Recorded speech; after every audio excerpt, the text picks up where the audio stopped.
நம்ம கோயில் சுவர்ல எப்பவுமே சிவப்பு மற்றும் வெள்ளை கோடுகள் இருக்கு. இது ஏன் தெரியுமா? இது வெறும் பெயிண்ட் இல்லைங்க. இதுக்கு பின்னாடி பிரம்மாண்டமான அறிவியலும் ஆன்மீகம் ஒளிஞ்சிருக்கு. நிறைய காரணங்கள் சொல்லப்படுது, ஒவ்வொன்றா பார்ப்போம். முதல்ல ஆன்மீக ரீதியா பார்த்தா வெள்ளை நிறம் சிவபெருமானையும் சிவப்பு நிறம் பராசக்தியும் குறிக்குது. இது இந்த உலகம் சிவனும் சக்தியும் இணைந்ததுதான் அப்படின்ற பிரபஞ்ச ரகசியத்தை சொல்லுது. கோவில் ஒரு மனித உடலோடு ஒப்பிடுறாங்க. கோவிலின் கருவறை தான் கருப்பறை. ஒரு உயிர் உருவாக தேவையான ஆண் மற்றும் பெண் அணுக்களின் குறியீடாகவே இந்த வெள்ளை மற்றும் சிவப்பு நிறங்கள் பயன்படுத்தப்படுது.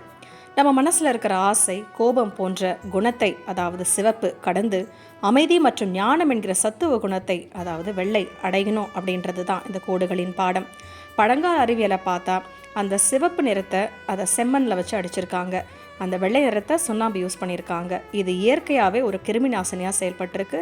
பூச்சிகள் வராமல் கோயிலை பாதுகாத்துருக்கு. அது மட்டும் இல்லாமல் பக்தர்களுக்கு இது ஒரு நல்ல வழிகாட்டியாக திசை காட்டவும் உதவி செஞ்சுருக்கு.